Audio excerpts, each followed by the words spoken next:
Assalamualaikum warahmatullahi wabarakatuh. Salam sejahtera, salam kooperasi, salam Malaysia Madani, salam bersih muafakat sejahtera. Okey, yang saya hormati, terima kasih Tuan Pengerusi Majlis. Ada bersama saya hari ini Tuan Pengarah saya, Encik Dr. Fitri bin Dollah. Dekat lagi. Dengar tak?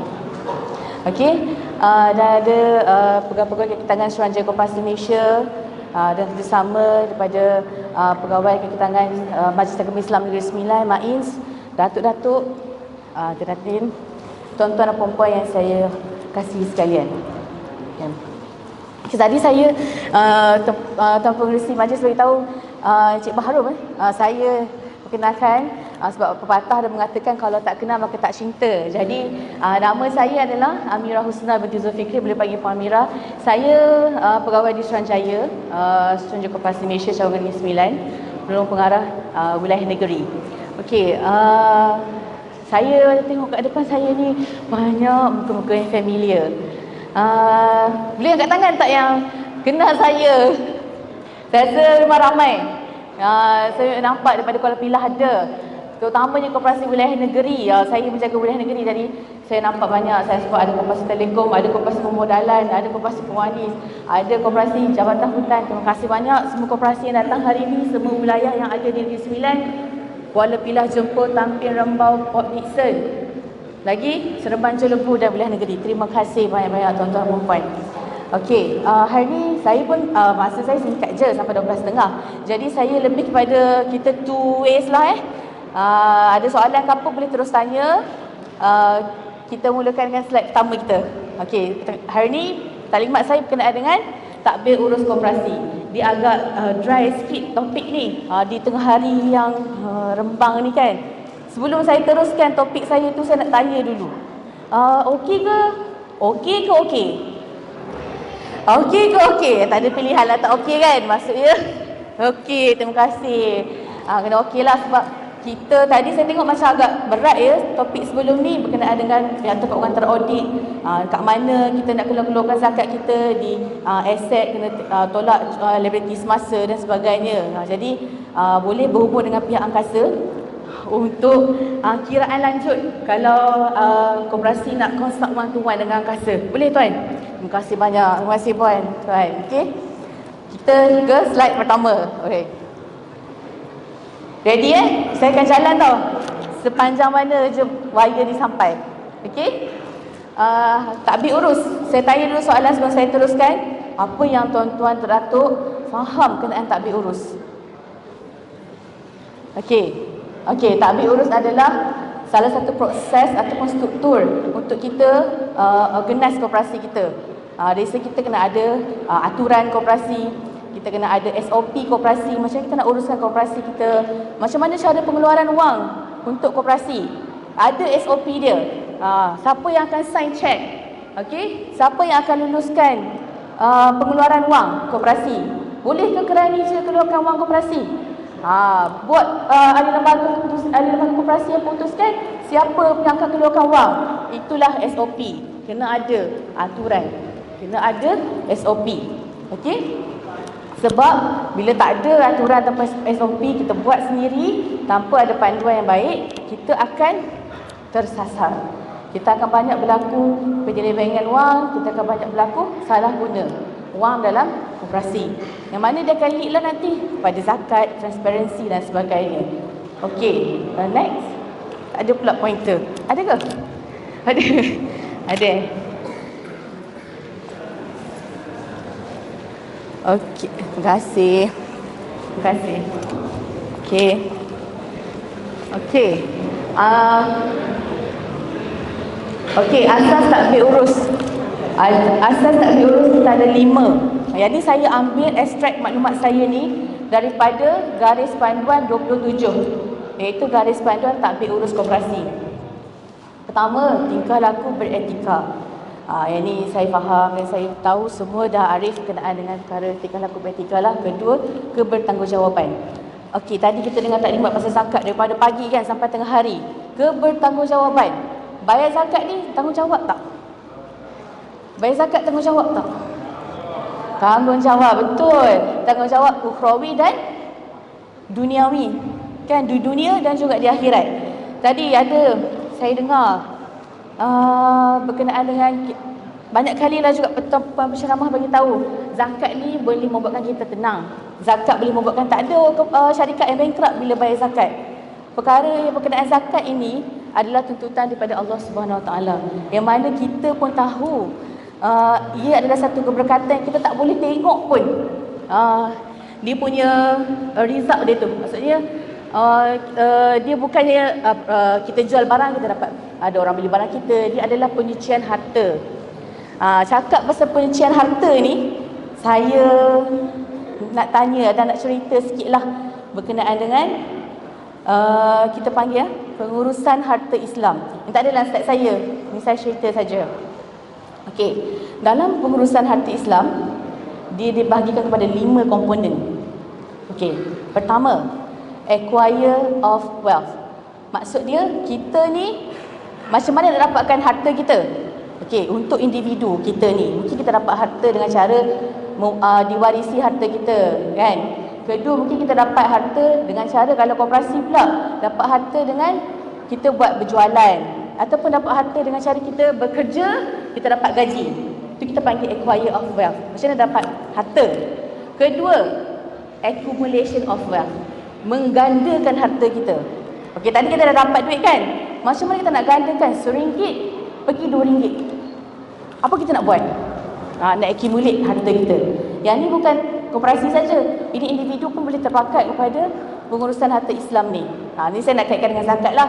Contohlah kita nak menggandakan harta kita, kita boleh gandakan dengan cara, contohlah kita letak dekat FD, kan, dapat daripada 1 tahun dapat 3% simpanan kita. Macam mana kita nak gandakan duit lagi? Contoh letak dekat unit trust, instrumen pelaburan yang mana risiko yang pelbagai, diversification of ratio yang pelbagai. Okey.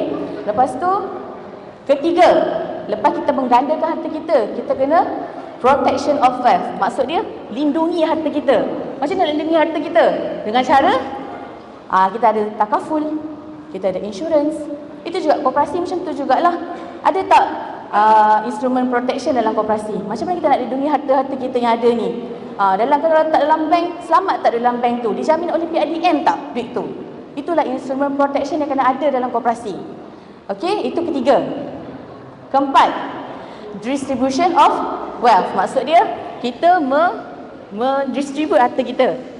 Dengan cara contohlah mewarisi harta kita, ataupun dengan cara kita panggil ada beli aset dan sebagainya yang boleh digunakan di kemudian hari untuk diwarisi perkara tersebut. Itu distribution of wealth. Okey, untuk konvensional, yang mana kita kata konvensional bukan syariah, dia sampai 4 je dia punya pengurusan harta dia. Tapi untuk Islamic ataupun syariah compliance punya pengurusan harta, dia ada tambah satu lagi, iaitu purification of wealth. Maksud dia penyucian harta. Okey, penyucian harta ni salah satu komponennya adalah zakat. Adalah komponen-komponen yang ada dalam pengurusan harta seorang Muslim, sebuah koperasi, sebuah entiti dan organisasi. 5 elemen ni, peganglah 5 ni. InsyaAllah kita ni di dasar yang betul dan baik. Kita ada tak, macam mana nak dapat duit koperasi? Bisnes ada tak bisnes?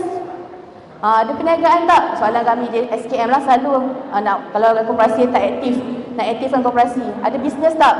Benda pertama, mesyuarat agung tak boleh buat, audit tak boleh buat kalau tak ada bisnes.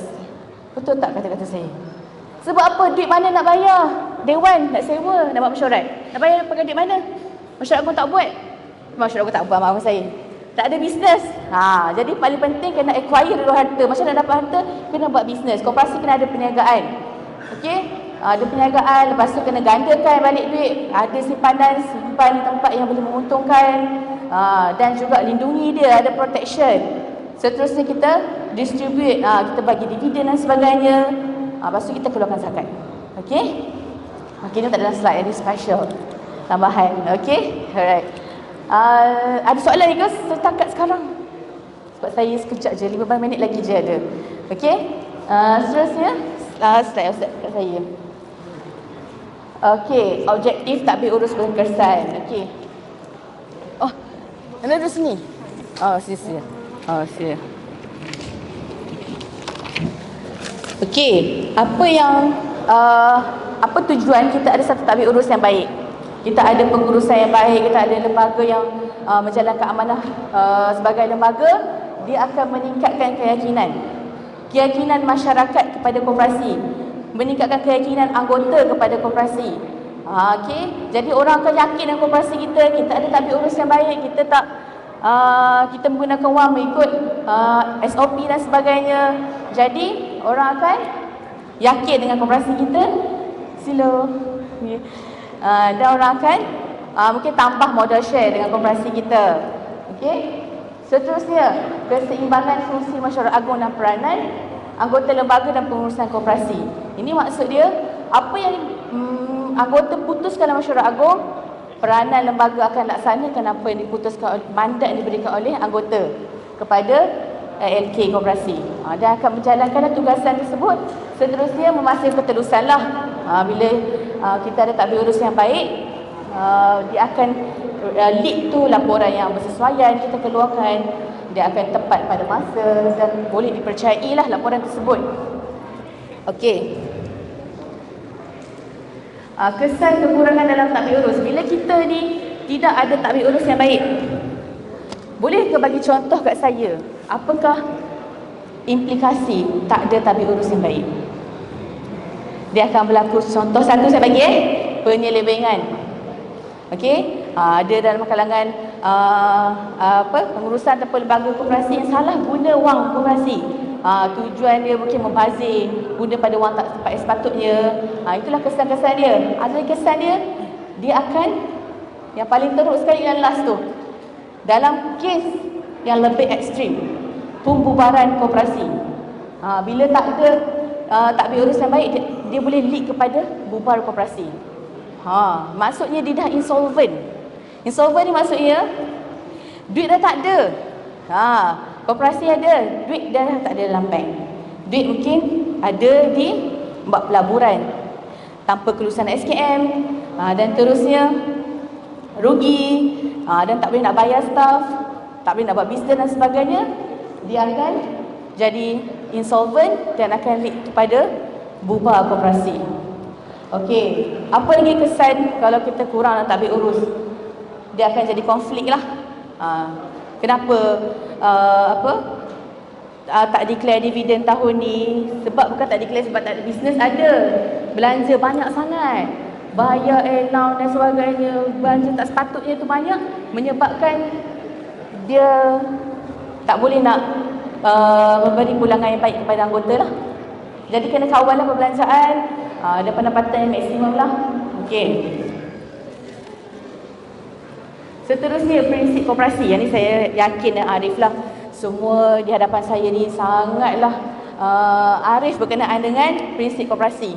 Kita ada semua berapa prinsip koperasi. Yang ni memang dalam akta ada. Dan selalu saya dengar kalau koperasi jumpa saya, dia akan cakap kerjasama antara koperasi. Yang itu memang salah satu dalam prinsip koperasi. Prinsip ke-6. Tapi hari ni saya nak cakap prinsip yang terakhir saja. Sebab saya pun tengok masa saya ni sangat mencemburui. Okey? Iaitu prinsip ke-7. Prinsip ke-7 ni dia berkenaan apa? Berkenaan dengan mengambil berat terhadap masyarakat. Okey, sebenarnya kan tuan-tuan dan puan-puan, Datuk-datuk, Datuk Datin, dalam elemen penilaian untuk menjadi 100 koperasi terbaik ataupun 350 koperasi terbaik Malaysia. Ini saya pecah rahsia lah yang ada kat depan saya ni. Antara elemen yang dinilai adalah antaranya kelestarian alam. Adakah koperasi membuat program-program kelestarian alam? Sila bagi apa macam rate lah. Setuju tak setuju? Okey. Adakah koperasi ini membuat kebajikan kepada masyarakat setempat? Soalan-soalan yang tanya tau untuk tersenarai dalam 100 index tu. Jadi kita akan tengok elemen-elemen ni. Jadi salah satunya mengambil berat terhadap masyarakat. Apa antara elemen dia? Zakat lah. Kenapa zakat ni dia duduk dekat dalam prinsip 7, iaitu mengambil berat terhadap masyarakat. Bila dia membayar zakat, Zakat tu kepada siapa tuan-puan? Teratuk kepada golongan-golongan yang tadi beritahu oleh saya penceramah pertama tadi dah beritahu mana saluran zakat, 8 penerima zakat. Okey, salah satunya asnaf, kan, fakir miskin. Orang putih kita panggil miskin ni adalah poverty, kan, kemiskinan. Poverty eradication ataupun maksud dia pembasmian kemiskinan. Pembasmian kemiskinan ni melalui salah satu instrumen ni adalah zakat. Zakat ni dia boleh mengurangkan gap antara orang yang kaya dengan orang yang miskin. Sebab itulah kita kena turunkan zakat. Dan sebenarnya zakat ni, itulah masyarakat, itulah menunjukkan koperasi ni mengambil berat terhadap masyarakat. Sebab yang dapat zakat belum tentu anggota kita. Mungkin masyarakat setempat di kawasan kita tu ada yang susah, memang layak terima zakat. Jadi kita keluarkan zakat. Dan dapatlah benefit-benefit tersebut kepada golongan yang layak menerimanya. Kedua, tanggungjawab sosial lah, kan. Sebenarnya memberi zakat ni selain pada tuntutan duniawi dan ukhrawi, dia adalah juga kita panggil menaikkan imej koperasi. Setuju tak? Okey, sebab dia boleh bila kita mengeluarkan zakat secara tidak langsung kita menyumbang kepada sosial dan tingkatkan kita punya imej kita lah, imej koperasi kita. Okey, seterusnya pembangunan ekonomi setempat. Seperti ada peluang pekerjaan ke, kita bagi dekat koperasi kita, dekat anggota koperasi. Itu adalah kita punya peranan kita ambil berat kepada masyarakat kita. Seterusnya, pemerkasaan pendidikan dan modal insan. Kita kena perkasakanlah pendidikan dengan cara mungkin kita bagi scholarship ke, kita bagi beasiswa kepada anggota kita. Itu menunjukkan kita ambil berat. Kata akhir ni, yang ni yang selalu saya dengar. Saya jarang nak dengar koperasi buat, tapi saya tahu ada yang buat. Kelestarian alam sekitar. Ada buat program-program kelestarian alam tak? Kalau ada, beritahulah SKM. Sebab kita ni kadang-kadang kita tak tahu, punya ada yang buat. Contohlah buat program Kitar Semula ke, kan? Boleh beritahu kita. Kita ada buat program tu dengan JPPKK Kampung, untuk program Kitar Semula, gotong royong dan sebagainya. Jadi kita tahu koperasi ni memang ada menyumbang kepada kelestarian alam. Okey? Okey, setakat ni sebelum kita nak pergi lepas saya ni tak ada dah majlis perasmian. Okey, kesimpulan dah nampak sekejap je. Okey, sekejap je saya yang koperasi sebab kita dah selalu lama-lama, kan. Selalu lama-lama pasal mesyuarat agung, pasal audit, okey, pasal permohonan-permohonan dengan SKM, permohonan pelaburan, permohonan bantuan, permohonan pinjaman dengan SKM, okey. Kesimpulan, kejayaan sesebuah koperasi bergantung kepada kejayaan tadbir urus yang cemerlang. Okey. Jadi saya memang tekankan tadbir urus ni dia tak ada lakta tau, tapi dia ada dalam garis panduan. Yang mana dia banyak sangat prinsip. Salah saya ada 15 prinsip dia. Saya taklah cerita dekat sini sebab terlalu banyak. Jadi bolehlah rujuk kepada garis panduan tadbir urus koperasi. Dah habis dah?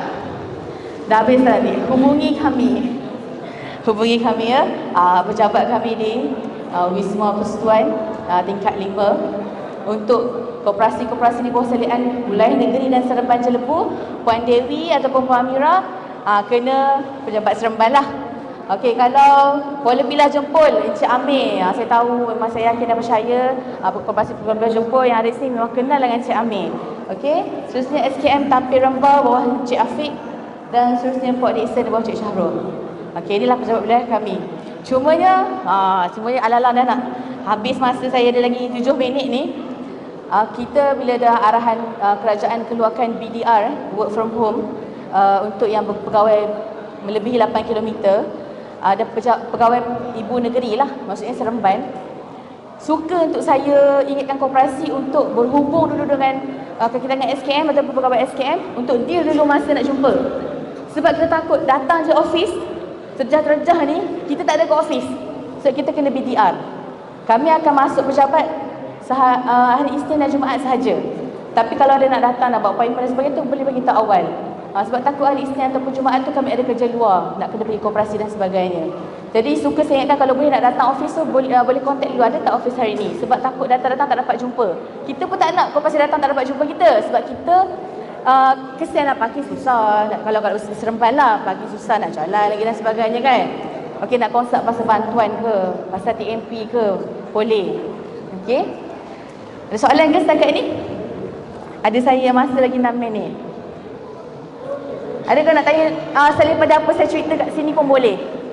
Contohnya boleh lagi ke puan nak mohon bantuan. Contohnya lah. Ke betul ada soalan tu? Betul soalan tu? Betul? Tak ada? Okey. Tapi kita nak bagi tahulah, okey, untuk permohonan bantuan dan pembiayaan dengan Suruhanjaya Compensation dia boleh kemukakan melalui sistem lah. Siapa yang perlu buat mesyuarat agung boleh buat mesyuarat agung tahunan, dan tahun ni Tuan Pengarah bagi tahu, kata kalau tahun lepas dah mohon penangguhan, tahun ni dia takkan bagi dah penangguhan tu, penangguhan mesyuarat agung. Jadi kalau kena buat sebelum bulan Jun, kena buat sebelum bulan Jun lah. Sebab kalau tahun lepas dah pernah mohon, tahun ni mungkin kita susah sikit nak bagilah penangguhan tersebut. Sebab tempoh pengauditan tu dah beri terlalu lama. Tapi boleh cuba mohon, cuba luluskan tu, kelulusan tu tertakluk kepada Tuan Pengarah. Okey? Okey. Terima kasih hari ini kerana berada di sini terus setia daripada pagi sampai ke tengah hari, sampai ke majlis perasmian kita dan mendengar input-input daripada MAIZ, Angkasa dan SKM. Apa-apa berkenaan dengan koperasi ataupun kalau perlu rujukan daripada Angkasa ataupun MAIZ, boleh terus berhubung dengan agensi berkaitan. Saya tak nak bercakap panjang sebab saya nak bagi laluan kepada mungkin persiapan akhir untuk majlis perasmian sebentar lagi. Saya mohon maaf anda ada salah silap. Yang baik itu daripada Allah SWT dan lemah itu dari diri saya sendiri. Saya sudahi dengan wabillahi taufiq wal hidayah. Wassalamualaikum warahmatullahi wabarakatuh.